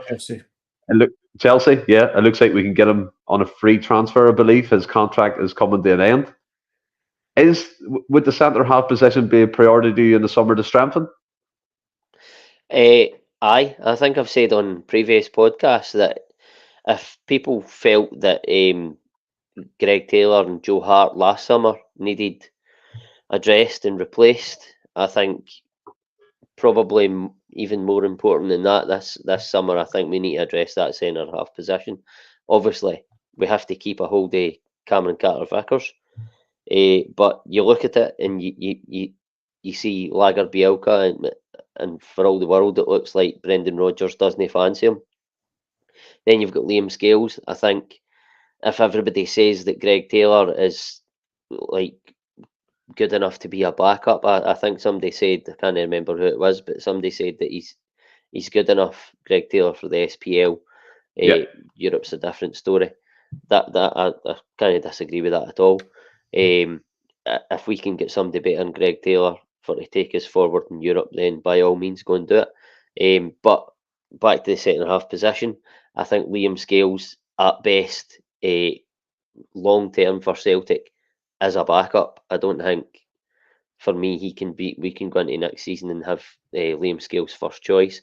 You then look at obviously Welsh, who is never going to be first choice at Celtic. Then we've got Navroki, who the jury is still out on. The guy has had a tough time with injuries. He's not a proper run in the team, so it's very difficult for me to sit here and say that he won't make it as a Celtic player. But without having the benefit of seeing him having a good run in the team, and the players we've mentioned for all the reasons, I think that we really do need to really go all out and try and get a partner or a partner on paper for Cameron Carter-Vickers. Listen, it might well be long term, it might well be that Navroki proves his worth and is that guy, but you're asking me the question now, so I think we need to address that centre-half position, absolutely. Yeah, Plunge Logan came in and said he's left-sided. The player were like with McGinty, and it ties in what Ross is saying. Looking for a partner for Carter-Vickers. Obviously, Starfelt's away. Big partner for him over the 2 years he was at Celtic, and then they've brought in Naroski and Larky-Bielke. Rogers doesn't seem to fancy him for a reason. I think more Naroki's due to injury, but Larky-Bielke's just bombed out at any opportunity that Rogers gets. And look, we obviously don't know what goes on behind the scenes in the training day in, day out at Lennoxtown, but this fella, Jake Clark Salter, seems, there's obviously sources and stuff on Twitter. We're not in the know. I'm just going by what I read on Twitter. It said that Celtic have made contact with QPR. Premier League clubs like Fulham and Southampton are looking at him as well. So there will be competition. Whether it's him or whether it's someone else, I think we can all probably come to the conclusion that Larky-Bielke will be moved on in the summer, therefore leaving a spot at centre half with Welsh and Scales and Naroski probably still remaining. But do you think it's a priority, or there be other positions you'd be looking at first? Oh, it's a priority for sure. It's not the number one priority. That's now became goalkeeper with Joe Hart. Now so he's retiring. That is the number one priority, followed by left back, and not because Greg Taylor's not good enough to step up to the level that we want. It's because more the Burnaby is really on his way out as well. And again, we're seriously lacking in any sort of reserve option there. But behind that, for me, is centre back is a priority, and that's the order of priority. But it doesn't mean that one is generally lesser. They're all priorities, and they all need addressed this summer. They all need to address 2 years ago, but they all need addressed immediately. As far as Jake Clark-Salter is concerned, I'm not going to lie. I don't watch English football, and I definitely don't watch Championship. It's just a name. So it's just a name. Yeah, to me, it's just a name, and all I can do is go by stats. And the stats I'm looking at just now is that he's 26. He's going to turn 27 in September, so he'll be 27 by next season. And he's played a grand total of 237 games, which is actually fair. But he's only ever played in the Championship, hasn't he? He's been a Chelsea loanee for the last God knows how many years, every season going out to Coventry, Birmingham, whoever else it was. I think he had a stint in Holland, and now he's at QPR. He doesn't look to me like he's ever done anything in a season that says, oh yeah, I can step up to a Premiership club, or I can step up to a league-winning side in Holland or something. And I know plenty of people will throw Carter-Vickers back in my face for that one, who was I was going to 3 or 4 times at Spurs and had a similar kind of pattern. But Carter-Vickers is younger, or was younger when he signed for us, sort of thing. And I don't think, just gut feeling, look at this guy and his stats, I don't think this guy is the answer to the question of who's going to come in as a priority. Because as Ross says, is Naroki going to cut it? We don't know yet. We'd all like to think so. We'd all love to think that it's going to be Naroki, and Championship is a decent level. Of course, Gary Hooper came from there, but plenty of, Gary Hooper came from there and done great here. But then you look at what's his face, the striker from across the road who went down there. It doesn't matter what his name is. He kicked the ball by the byline to get one day for the Huns. Doesn't matter. Seaman? Right guy. Went to the chippy. Somebody. Martin Waghorn. Waghorn, aye. He was an absolute ditty. He played in the Championship and done no bad. But anyway, we got Kelvin Wilson for a Championship team, do we know? I thought he was a decent. He was good. They were a championship team at the time. And that's all I can say, though, is gut feeling tells me that this guy's not going to be the answer. Because there's plenty of success stories that came out of the championship. Plenty. But there's also plenty of horror stories that came out of the championship. And vice versa for the Premiership and for any other top league. They're just looking at this guy's age and his numbers and all this. I don't feel it. I'm not going to lie, I don't know anything about it. Maybe he is. Maybe somebody in the comments does watch championship football and can actually say this guy's having a blinder of a season, and maybe he is. But my gut feeling says this is not the guy. When we're looking at, again, Carter Vickers is the number one centre-back. After that, we're hoping that Rocky is going to become the number one partnership at the same level of Carter Vickers. For me, we then need a third one who's at the same level as a rotation for the three, so that the quality never drops when one has to be rested or takes a knock or something. We need three at that level. Is anybody going to promise me that this guy would be that third option at that level? I don't think any of these can. So for me, it would be the answer to the question. It would be somebody else. I would agree, Lagi Bielka is going to be gone. I think Scales, 100% agree with Ross. As a squad player, he would be great. But again, we've got Stephen Welsh, who ticks the box for some people for the quota of Scottish-born players and the rest of it. So Welsh is probably the one to make weight. So we actually arguably might need two centre-backs, whoever they may be. Again, whoever by the way, I'm not going to sit here and say that I know anything about this guy, because I know absolutely nothing about him. I didn't even know you sent me YouTube clips of him, Ross, and we're like, he looks decent. I didn't know who he was. But listen, I've not seen him kick one ball in anger. But what I will say is, for me, if we're bringing somebody in to partner Carter Vickers, then I think that somebody who's got a lot of experience in the championship, for me, I think that would be a decent move. And whoever it may be, I think that if we bring in, I would like us to bring in a centre half who's off the age, 26, 27, with that experience coming into the prime. And listen, you're not going to say you're going to be able to hold on to him for as long as 3-4 seasons. But if we could do that and kept Carter Vickers and had that partnership for that length of time, and we kept the guy up to he was about 30, 31, then that's the type of sort of age bracket that I want us to bring a centre half into partner Carter Vickers. But whether it be this guy, I don't know. I think I would agree, Ross. Age, 3-4 years in the championship, 3-4 seasons worth of games in the championship, a season worth of games in the Dutch league.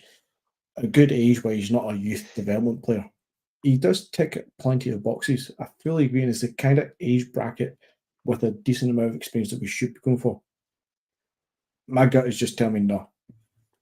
For some reason, I can't quantify it any other way that makes any sense. My gut feeling just says no. This guy isn't the one for me. Maybe it's because his name's not fancy enough. Maybe he needs an HIO at the end of his name or something. I don't know. Maybe it is that.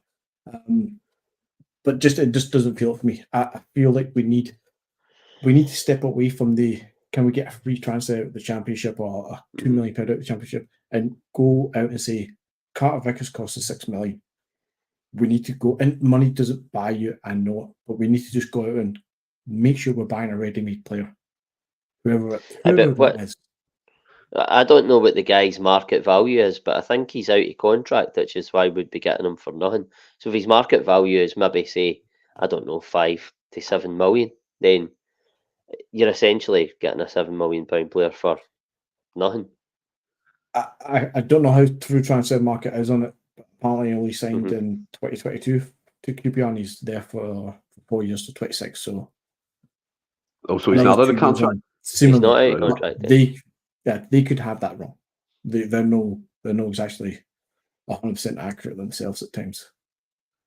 I think what we can tell here, we do agree that centre back is a position that needs strengthening. Yeah, and whether it is him, then who knows? We'll have to wait till the summer. But I think Patrick McLaughlin said something we're after Sammy Sabatics of Blackburn Rovers. I think he's got like over 20 goals in the championship. He's a newly established Irish international, 28 years old. That's one to keep an eye on. like Ross said, plenty of experience or a decent level in England. It could come in and do a job as maybe a squad player or a rotation player. Another player that was linked was an Armenian. I can't quite remember his name. I know he plays for I like him. Krasnodar. What do you think about him, Anthony? Again, I'm going. The fancy name. The fancy name struck. He's got a fancy. It does. He's got a name, Edward. It struck. Again, as Ross was saying, alluding to, I think he's supposedly 24. I think he is. Yeah, he's 24. Yeah, I think he's 24. And he's got 2-3 good years behind him. I think his stats are in the last 2.5 seasons. The half season being this one, he's about 78 appearances with, I think it's something like 25 goals and 18 assists or something like that. So it works out roughly about a goal involvement every 2 games at that age and experience. He's, again, as Ross says, he's the ticking the boxes of experience and everything. You think, yeah, go get that guy, because in a year or two, he probably will end up out. If he's the type of player that we think he is, he'll probably end up outside our reach. So go get him now. If he is as good as the stats say, and that's all I'm going by, then yeah, he looks to me like the kind of guy that you would. And yes, fancy ass name. I think as well, what we can tell by the age bracket of the players linked, and by the way, it's rumours, there seems to be edging on a wee bit of experience, 24, 26, 28. Yeah. So maybe Rogers wants to build that nucleus of experience into the squad alongside McGregor, Carter Vickers of the word, Kyogo as well, you can throw into that bracket. So it is interesting. The only thing is, the Armenian guy, he's rated at £15 million. So I don't know if the Celtic board would stretch to that. I know that's the rumour going around, like transfer market and his market value, like Ross was touching upon there with the centre half we're linked to. But it's one to watch. Obviously, we feed off rumours and we'll see what happens come closer to the summer. But 2 players, Ross, we have in our books that aren't ours at the minute is Ida and Bernardo. I'll throw them both simply at you. What's your verdict? Would you take any of them at this present moment? Bernardo, I like him. I think he's got a lot of potential for, what is he, 21, 22? I think He just he's quite I think he's a fairly accomplished player for his age. Listen, he could improve, and with his age, I think he will improve. £6 million, I think, is a bit steep for him at the moment. If they could negotiate that, I've heard rumours that they're maybe trying to renegotiate it. If they could renegotiate that, and maybe even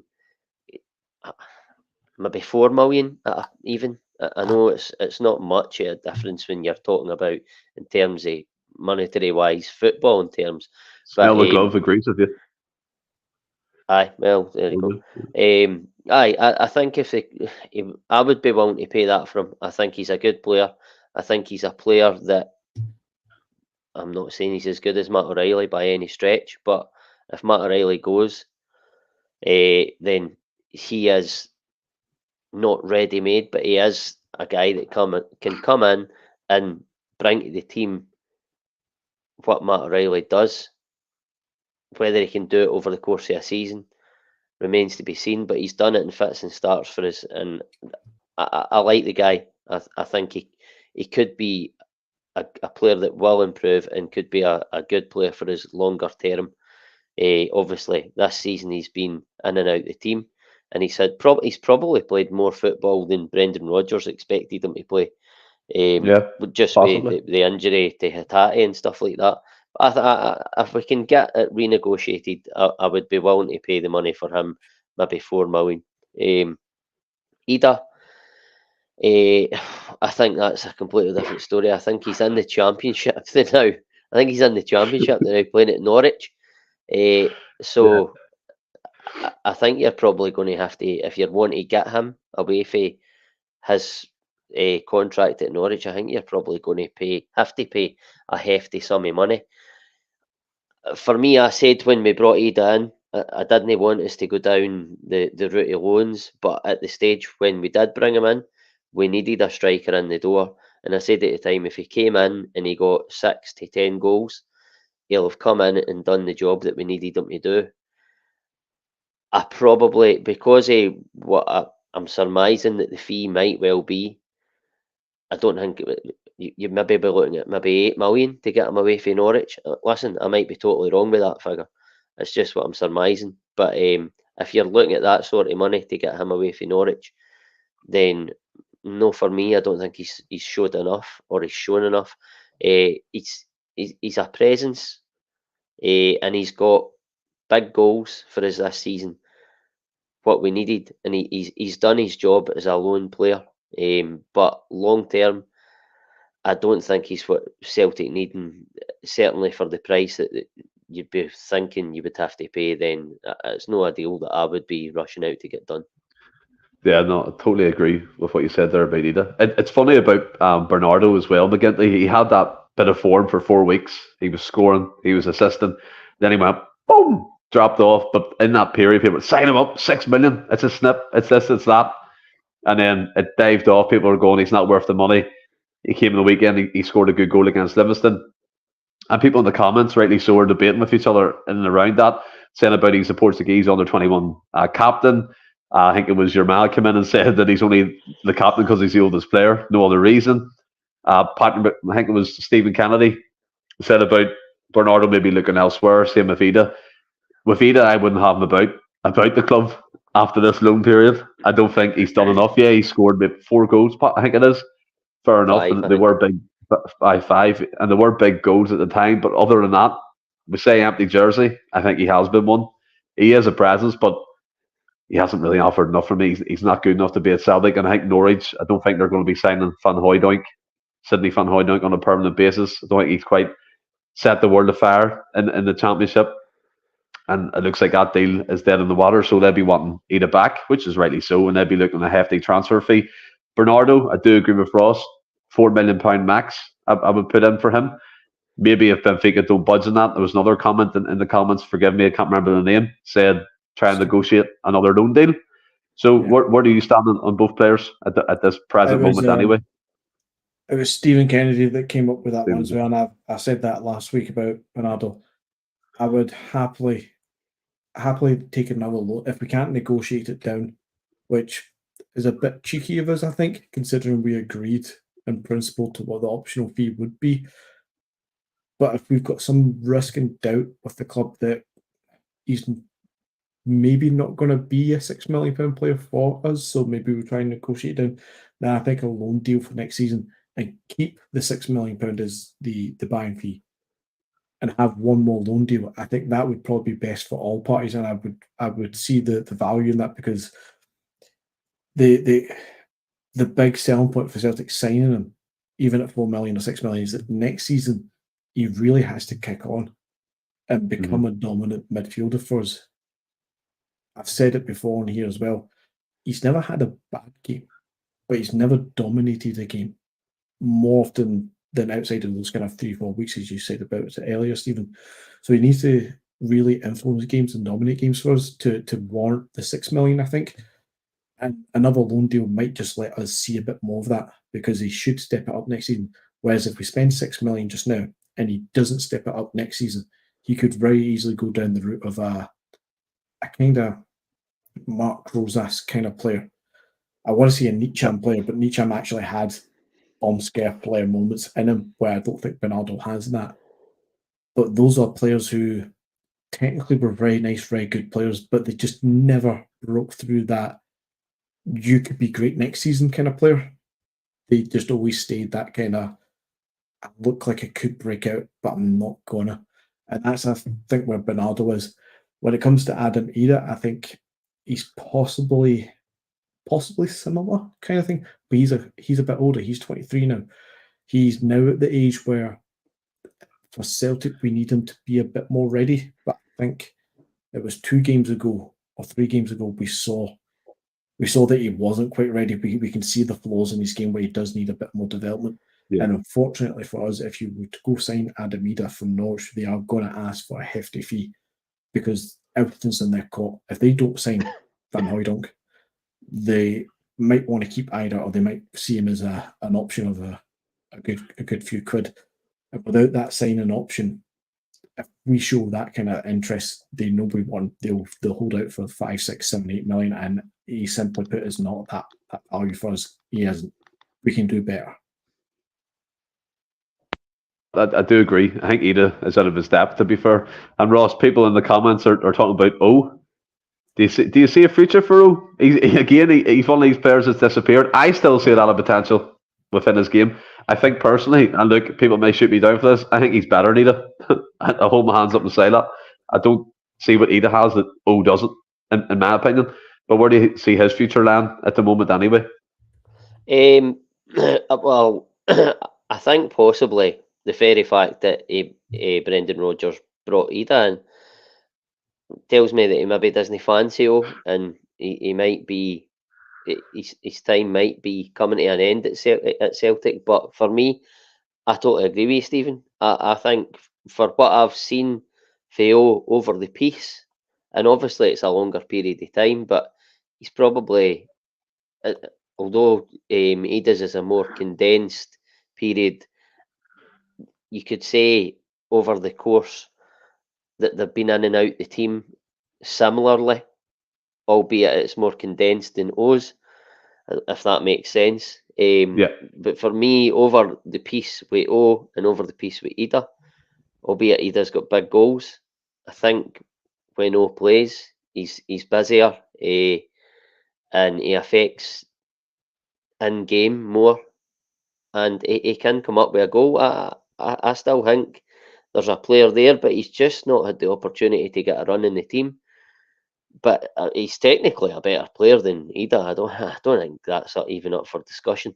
But I don't know what will happen with him. But I still think there's a decent player there. Listen, I'm not going to say he's by any, and I don't want to say this guy's name again, but he's not by any stretch as good as a Giacomakis. But he puts himself about. He's a very, very busy player. Come back. He's a very, very busy player, and he puts himself about. He has got a physical presence, and he can score. But he's been really, really hampered, I think, in the fans' eyes, a lot of the fans' eyes, with the fact that he missed that chance at Ibrox. And then we went on to lose the game 3-0. But for me, I still think there's something there that he can offer, but I don't think Brendan Rodgers does, so we might not see him for much longer. Yeah, you're getting it. Balls to the walls. Thought he was going to mention McCoy's again. Incredible. No, but look, I agree with what you said there about O. I think he is technically better than Ida, but he's not getting a chance. And look, Rodgers obviously sees something differently that we don't. But look, as we know, McGinty, the double pivot takes different avenues, and obviously we're rounding up towards the end here, so we're talking about different things. And the Welsh League has decided to do something unusual. It has been talked about before, but I'll just get into it. Sin bins will be used in grassroots football in Wales from the 2024-25 season. The Football Association of Wales has confirmed the temporary dismissals aim to improve respect shown towards the match officials. Players guilty of dissent will be shown a yellow card and required to leave the pitch for a minimum of 10 minutes. Now, look, I don't know if this is rewriting the yellow card rule. Obviously, there's rumours about a blue card up in Scotland. But the fact that it's getting tried, and albeit, yeah, it's grassroots football, says to me that the UEFA or whoever the governing bodies are putting this decision in play are taking the idea of a sin bin seriously. Would it be something that you welcome in Scottish football? No. Elaborate? No. And was it Infantino? Was it FIFA that came out and said after the blue card suggestion came out and basically says, go fuck yourselves. Not a serious thing. It's not being discussed at FIFA level. They don't want to entertain it at all. Wales can try this at grassroots if they want. It's an absolute ridiculous idea. Taking it more home in Scottish football. Could you imagine the abuse that would take? Throw out a yellow card to any Celtic player you want because you're going to lose them for 10 minutes. Fuck off. No, it will not get any further than the grassroots at Wales. Nobody's going to take it serious. I think you would see, Ross, as well, Celtic probably having at points of the game like 7 players in the pitch. Do you know what I mean? Paddy Lavery comes in better off of a dusty bin. And look, I do remember that Infantino interview, but it is getting put in Wales here, so obviously it's a headline. Is it something, I mean, I don't know, what does it eradicate? It just seems like overcomplicating the game for no reason. As the VAR, as the time on the decision making, which takes about 50 hours anyway to make an on-field decision, in the Scottish League. And even Neil Warnock, and by the way, what a disgrace he was while he was in Scotland. But he came out today in TalkSport and was talking about the officials up here and said it's baffling the amount of time they take to do their job and watching VAR and all this kind of rigmarole. If you included this in it, it would be an absolute bigger shitstorm than it already is. Aye, pretty much. Listen, sin bins work in rugby. It's very stop-start. Football is all about keeping the game flowing, or as much as you possibly can. And for me, that it doesn't fit in with the way football is played compared to rugby. That also with the fact that if a player gets taken off for 10 minutes in the sin bin, just say it's, for talking sake, Celtic against Livingston. Livingston sit back deep. They're going to sit back even deeper if they get a man taking off. And for the 10 minutes, no matter what team it is, just say it's the game on Sunday, right? And Rangers get a player taking off. They're going to sit back for 10 minutes and try and stay compact and keep it tight for that 10 minutes. And they would play the 10 minutes like you would play however many minutes it is when you've had a red card. Yeah. So it takes away from the spectacle as well, in terms of how each team plays against each other.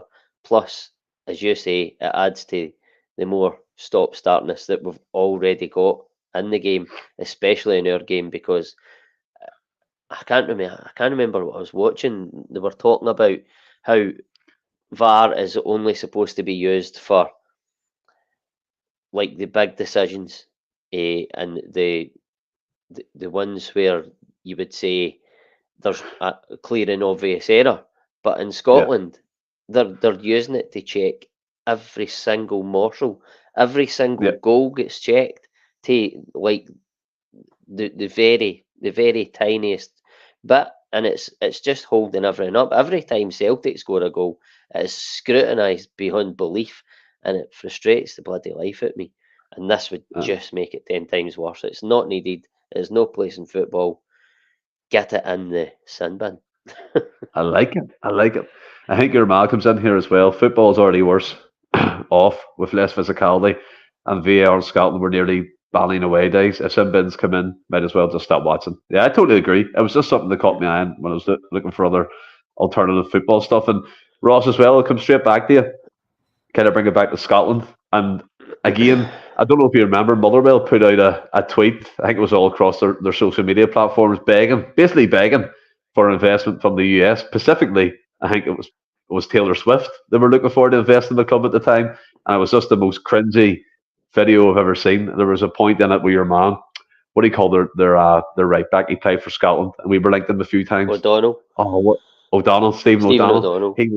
He was on the halfway line begging for investment. Cringy stuff. But it looks like it came to... You remember it, yeah? I was trying to remember it, but you mentioned it now, aye. And it looks like it's came to fruition, and a US investment firm have agreed to invest in Motherwell. And basically, there's a trend I'm starting to see now in Scottish football. Hibs have took advantage of it with their link up with Bournemouth.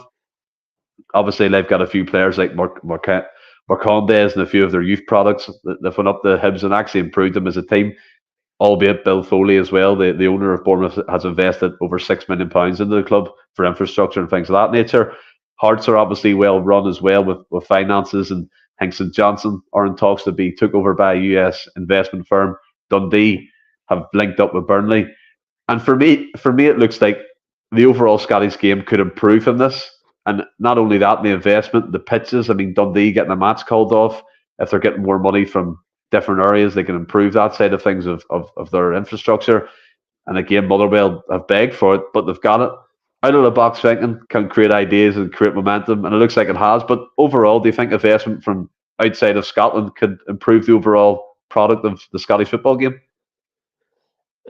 I think so. Any sort of investment is hopefully going to improve the game. And like say Hibs, if they're getting players for Bournemouth and can't mind who you said has got links with Burnley there, maybe. Dundee. Well, listen, if that can allow them to get a better calibre of player and make them more competitive, then I'm all for it. Listen, it's still not going to make them challenge Celtic or like Rangers at the top end of the table. But if it can make teams like Hibs stronger and make them more competitive, even in games against Celtic and Rangers, for the most part, listen, I know Celtic and Rangers dropped a lot of points this season, but for the most part, you always look at it and think there's no way Rangers are going to drop points in the day. And the odd occasion it springs a surprise.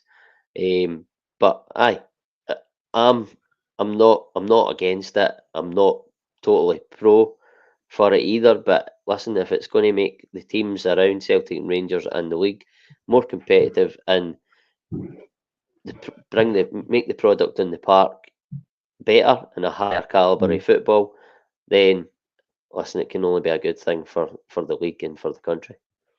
Yeah, and that's my thinking of it as well, McGinty. Anything to improve the overall aspect of the Scottish game. And I think Bill Foley actually said that his plan for Hibs is the next 5 years kind of consolidate in third place and then challenge Celtic and Rangers for a title. Look, ambition is a good thing, but that needs to be matched by investment into the team too. But are you on board with all this outside investment and out of the box thinking from the smaller clubs in Scotland just to try to improve the overall thing of their club?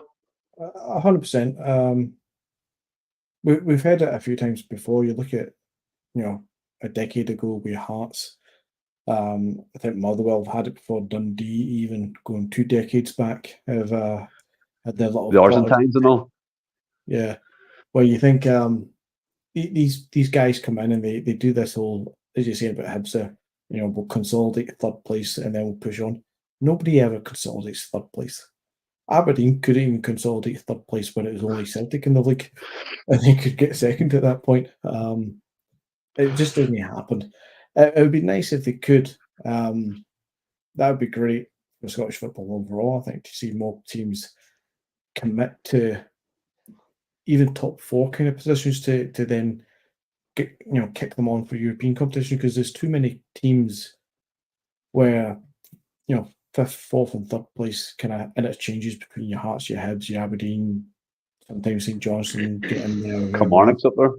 Kilmarnock sometimes, and they'd never get a real run at a European campaign of any kind.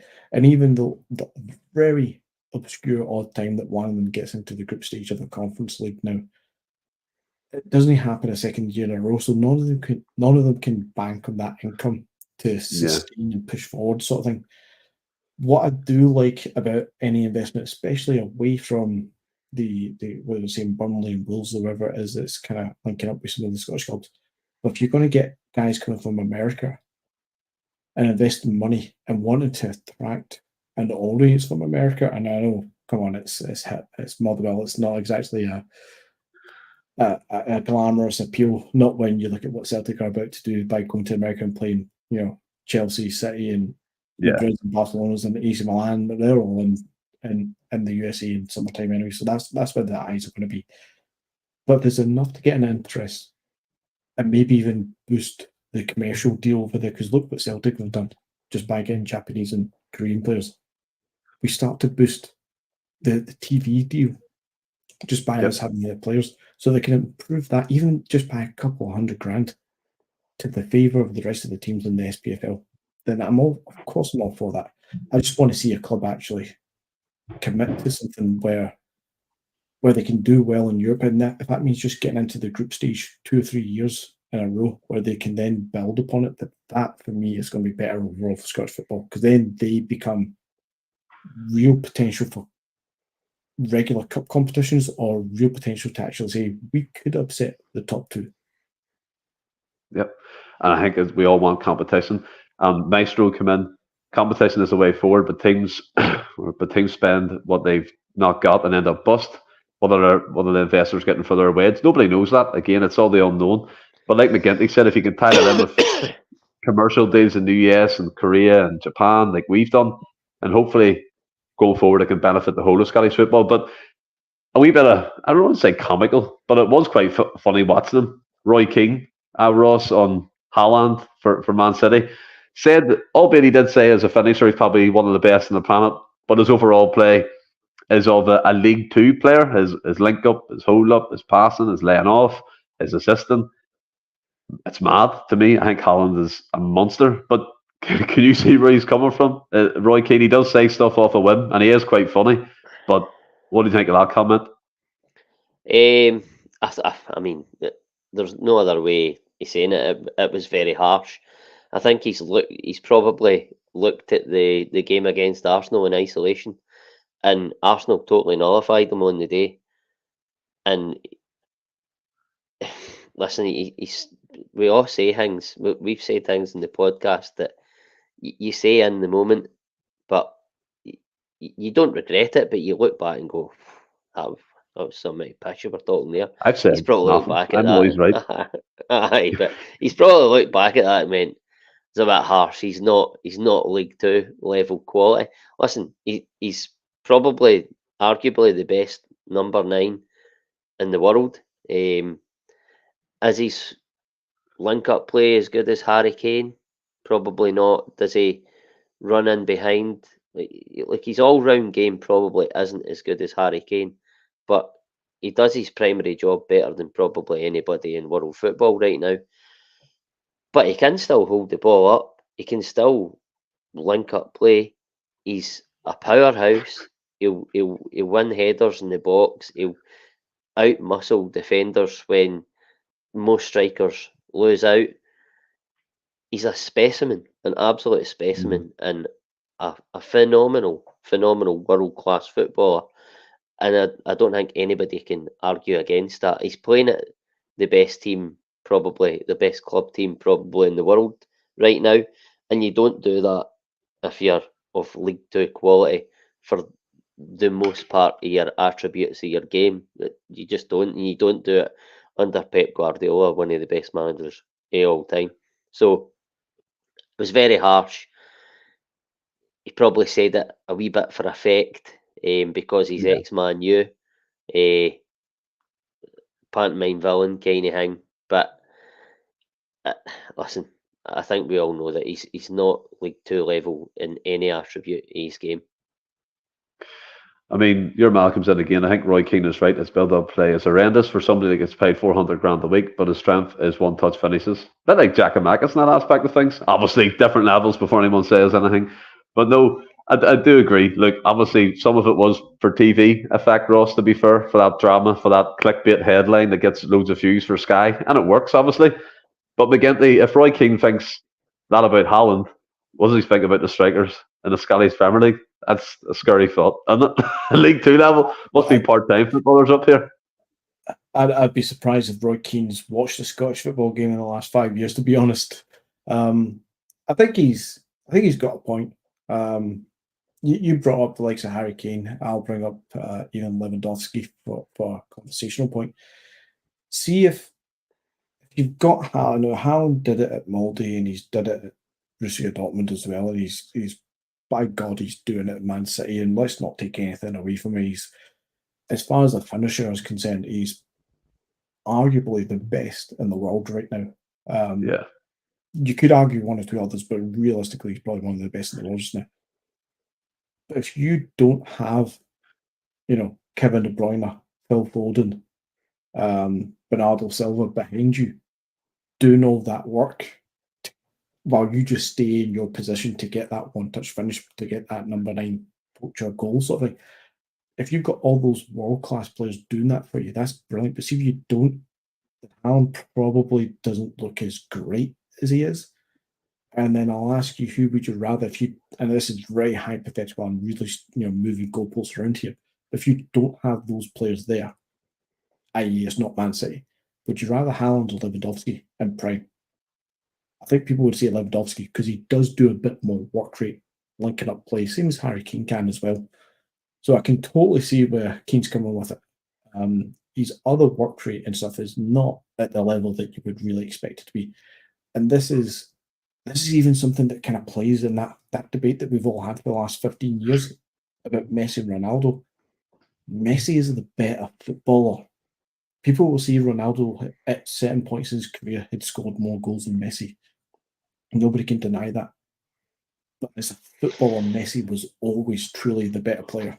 I think the same's going to go for Haaland, and this is why Haaland won't. And see, the opposite might even go for Mbappe. Speed metric kind of player.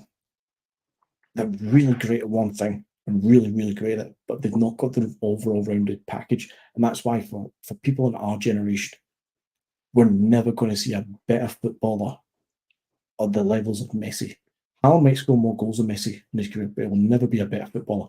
And thus, he will not go down in the conversation where we're saying who's better, Maradona or Messi, Pele or Messi. Nobody's ever going to put Haaland in that conversation, but he's just not that kind of footballer.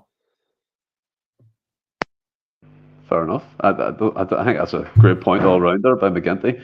I mean, for me, he is world class, but I do agree. If you look at Messi, Maradona, obviously, Pele, Ronaldo, he wouldn't be in the same breath of Ross in that conversation. I don't think anyway. But Red Scotland comes in here, and look, I know we're dragging on a bit, but this is interesting. Guardiola ain't one remotely close enough to be considered one of the best managers of all time. He's not even close to top tier for me. Like I've had an argument, obviously, with different people who say this. He's been given the resources, the teams, Bayern Munich, Barcelona, and the ladder of success has always been in front of him. Do you agree with that statement?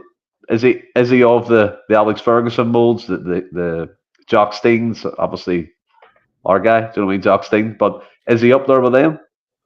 Ross? Sorry. No. Well, for me, he's transformed football from what we knew it to be played. It's completely different now. And he started it probably 10, 15 years ago. Now, he came into a Barcelona team, and I'm not saying he's the best manager of all time. I'm saying he's up there with the best managers of all time. He came into a Barcelona team. He had a lot of good players at his disposal, but he turned them into arguably the best club side of all time. Arguably, but in my lifetime, the best club side I've ever seen. He then went to Bayern Munich, and I know you can make the case that he's always went to the team that has been the top team in that country, but he's managing Barcelona, and he's swept all before him domestically and European level. He's went to Bayern Munich. Listen, that's going to be an easy league for him to win. He didn't quite get the Champions League there. He fell short, you have to say, but he's come in at Man City. Man City were winning leagues now and again, but he's came in and took Man City to that next level where they are one of the best teams that have ever played in the English Premier League, and they've dominated it. They've broke points records. He plays tremendous football. Listen, he's got a lot of tremendous players at his disposal, but the style of football is phenomenal. He absolutely has to be in one of the best managers of all time bracket. And I've made the case before, and I still stand by it. And it sounds like I'm contradicting myself. I'm not. For me, I prefer Klopp. I think what Klopp has done with lesser teams, he's not had the success of Guardiola, but I think for me, he's a better manager, a better style of football. I just prefer his style of football. But that's not the question. The question is Guardiola one of the best managers of all time? He absolutely is in that bracket. He just is. Ross, quickly on that one, the Patrick McLaughlin said, the Barca team under him or City now? The Barca team. Fair enough. But McGinty looked like he was about to have a heart attack when that question was put to Ross. He couldn't wait to jump in. And by the way, I do get where you're coming from with the clap. It's different styles of football, and whatever you really prefer is what you're going to go with in that aspect of things. And fair enough. For me, Pep Guardiola is incredible. That Barcelona team, were absolutely fantastic. And look, I know we beat them in that, but was he in charge? Was he in charge when we beat them? Um, 2020? No, No, just I after. think he just left. I think maybe The there's start always of that season. I always joked about it at the time that we could have been the start of the downfall of that great Barca team, and it turned out it probably actually wasn't it? But it's probably more the fact that Guardiola moved on.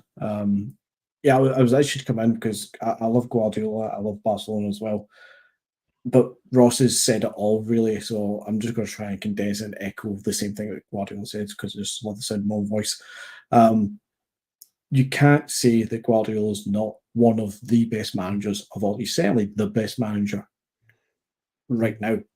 100% he's the best manager right now. And he's arguably one of the best managers of all time. You can't take a Barcelona side, as we said, 09 and 10 kind of years, and turn them into what almost unilaterally everybody in the world would agree is probably the best football side that we've seen in all our lifetimes. Yep, is that Barcelona team.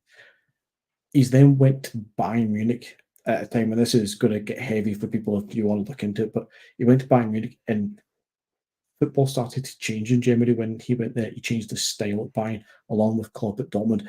He fundamentally was part of a change of football styles, and maybe he didn't do as much at Bayern as he wanted to, but he still developed football in a great way there. Then him and Klopp come over to England, and he's now managed to turn Man City into the best club football side in the world football right now. And they're getting talked about, albeit by English media, as going down as one of the best sides in history, at least of the EPL anyway. You can't not be a great manager if you're going about just, he's going to the top team with all the money stuff, but you're literally turning these clubs into arguably the best club sides in world football or in history. You can't not be a great manager when you're doing that. The other thing I'd add to it sort of thing is, people always say, oh, let's see what he could do at Celtic. Let's see what he would do at a club that doesn't have the money. Could he do it at Everton? Could he do it at Celtic Vigo or whatever? Messi didn't have to come to Scottish football to prove that he was good enough to be considered the greatest footballer of all time. You don't need to do that. Just look at it. Face value. He is a great manager. An absolute great manager. Yeah, he is world class, and hopefully Stephen Kennedy means we've been a good watch because I thoroughly enjoyed Anthony's podcast. And look, that was a wee sidetrack there, mission with Pep Guardiola, and that was a good conversation. But going on to the SPFL predictor table, I didn't have time to do a graphic, but I've got the table in front of me thanks to my assistant Ross. I'll read them out as follows. James is in first place with 71, Ross 62, McGinty 54, Gavin 53, me basically in the middle of the pack, Stephen 50, Jed 47, Willie Tan 47, Franny 43, and Anthony Dunn on 40. Absolutely shambolic performance from Anthony Dunn there. Let's be fair. Hope you're still watching. That's shite. And moving on to the score predictions. If I can get them up here, just bear with me a wee second. So starting off with the first picture. I've went for Livingston 1, Aberdeen 1, Kilmarnock 2, Ross County 1, Dundee 3, Motherwell 1, St Mirren 2, Hearts 2, Hibs 2, St Johnstone 1, Sevco 0, Celtic 1, Franny's went for Livingston 0, Aberdeen 1, Kilmarnock 2, Ross County 2, Dundee 1, Motherwell 1, St Mirren 0, Hearts 2, Hibs 2, St Johnstone 0, and Rangers 1, Celtic 2. Willie has went for Dundee 2, Motherwell 1, Hibs 2, St Johnstone 1, Kilmarnock 3, Ross County 2, Livingston 0, Aberdeen 2, St Mirren 1 with Hearts, and Rankers 1, Celtic 3.